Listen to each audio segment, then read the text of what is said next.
রাস্তায় যখন কোনো মহিলা তার হাজবেন্ডকে নিয়ে ভিক্ষা করে, ঠিক তখন একটা প্রাইভেট কার এসে দাঁড়ায়, সেই প্রাইভেট কার কিন্তু ভিক্ষা চায়। কই সেই মহিলা তো বলে না যে মানুষেরও কপাল আর আমারও কপাল, মানুষেরও হাজবেন্ড আমারও হাজবেন্ড, মানুষের হাজবেন্ড গাড়ি চালায় আর আমার হাজবেন্ডকে আমি ভিক্ষা করি, তারা কিন্তু শান্তিতে আছে। কেন জানো? তারা তোমার মতো কম্পেয়ার করে না। অনেকের হাজবেন্ডের পা নেই, হাত নেই, চলতে পারে না, বছরের পর বছর বিছানায় পড়ে আছে, হাসপাতালে যাও না একবার। মৃত্যুর সাথে পাঞ্জা লড়ছে হাজবেন্ড, বারান্দায় বসে ওয়াইফ কাঁদছে। কম্পেয়ার যদি করতে হয় তাদের সাথে করো না। আল্লাহ তোমার সুস্থ রাখছে, আমার হাত কাজ করে, আমার পা কাজ করে, আমি একটা সুস্থ মানুষ, আলহামদুলিল্লাহ বলো না।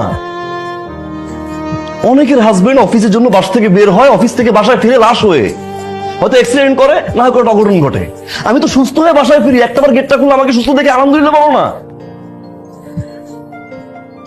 আমার ফিলিং শেয়ার করতে পারি না, আমার কষ্টের কথা শেয়ার করতে পারি না, সারাদিন শুধু compare compare compare compare compare, আর I am done with this.